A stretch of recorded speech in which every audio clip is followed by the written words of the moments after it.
السلام علیکم ورحمۃ اللہ وبرکاتہ۔ آج ہم علم بیان کی ایک شاخ مجازی مرسل کے حوالے سے بات کرنے جا رہے ہیں۔ مجازی مرسل علم بیان کی تیسری شاخ ہے۔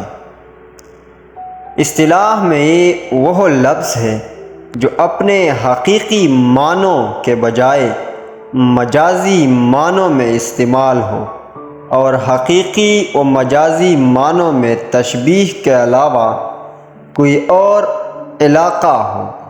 مثلاً الحمد پڑھنے سے مراد پوری سورہ فاتحہ ہے، بادل برسنے سے مراد بارش ہے، دریا بہنے سے مراد صرف پانی بہنا ہے۔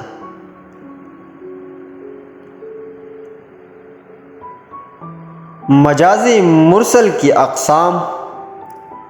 تمام ماہرین بلاغت و لسانیات اس بات پر متفق ہیں کہ مجازی مرسل کی کل 24 قسمیں ہیں، جن میں سے چند اہم حسب ذیل ہیں۔ جو سب سے اہم ہیں ان کا ذکر نیچے کیا جاتا ہے۔ نمبر 1، کل بول کر جزو مراد لینا۔ اس سے مراد یہ ہے کہ جو لفظ جس یا جن معنی کے لیے وضع ہوا ہے اس سے اس چیز کا ایک جزو مراد لیا جائے۔ مثلاً بازار سے سودا لانا۔ بازار کل بول کر ایک دکان جزو مراد لینا۔ شعر سے وضاحت کرتے ہیں، مجھ سے ملتے ہی وہ بے باک ہو جانا تیرا، اوہ تیرا دانتوں میں انگلی دبانا یاد ہے۔ یہاں انگلی سے مراد انگلی کی پور ہے، یعنی کل انگلی بول کر جزو یعنی پور مراد لیا گیا ہے یا مراد لینا۔ دوسرا شعر ہے، اور بازار سے لے آئیں اگر ٹوٹ گیا، اور بازار سے لے آئیں اگر ٹوٹ گیا، ساغر جم سے میرا جام سفال اچھا ہے۔ کل یعنی بازار بول کر جزو یعنی ایک دکان مراد لیا گیا ہے یا مراد لینا۔ دوسری قسم ہے جزو بول کر کل مراد لینا۔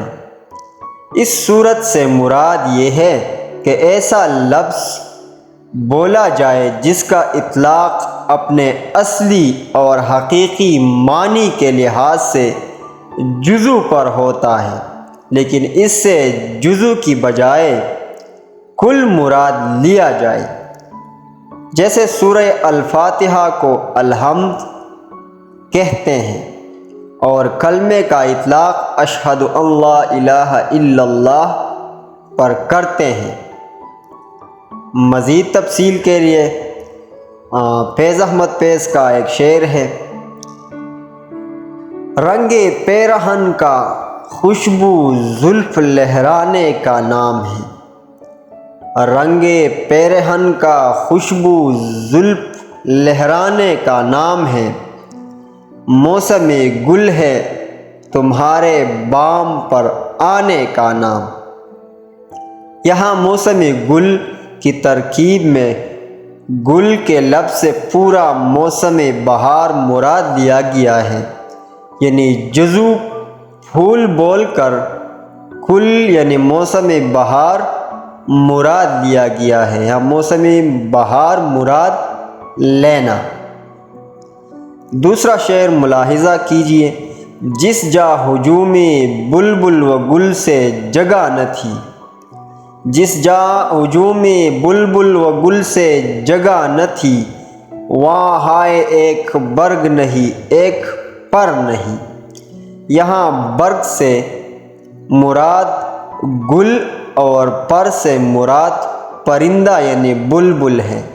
یعنی اس میں بھی جزو بول کر کل مراد لیا گیا ہے یا کل مراد لینا۔ تیسری قسم ہے سبب بول کر مسبب مراد لینا۔ اس صورت سے مراد ہے کہ ایسا لفظ بولا جائے جس کا اطلاق اپنے اصلی اور حقیقی معنی کے اعتبار سے سبب ہوتا ہے، مگر اس سے سبب کے بجائے مسبب مراد لیا جاتا ہے۔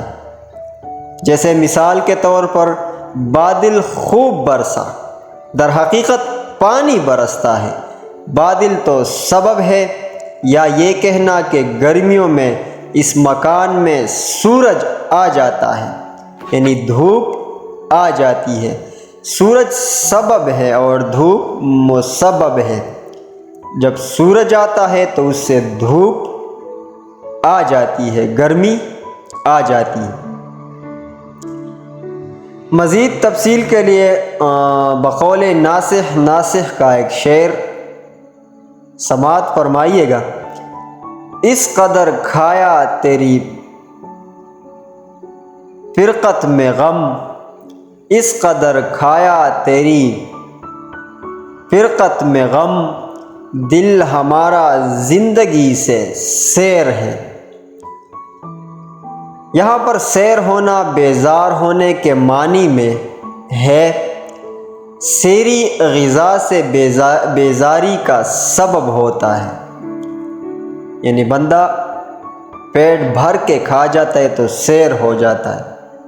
دوسرا شعر ملاحظہ کیجئے گا، بقول میر تقی میر صاحب کہتے ہیں، تم کو ہے 8 پہر حرف و حکایت ان سے، تم کو ہے 8 پہر حرف و حکایت ان سے، بازو جانو انہیں چشم حمایت ان سے۔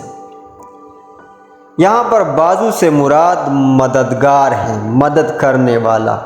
بازو سبب ہے مددگاری کا، بازو مددگاری کا سبب ہے۔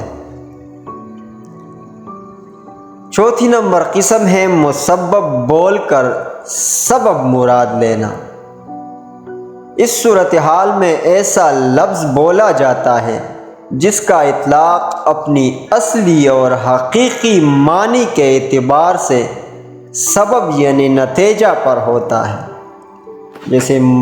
جیسے مینا برستے وقت کہنا اناج برس رہا ہے، اس سے مراد پانی برسنا ہے جو اناج پیدا ہونے کا ذریعہ اور سبب ہے۔ شعر ملاحظہ کیجئے گا، شاعر کہتا ہے، اس کا کوئی گوت کا پالا نہ تھا، اس کا کوئی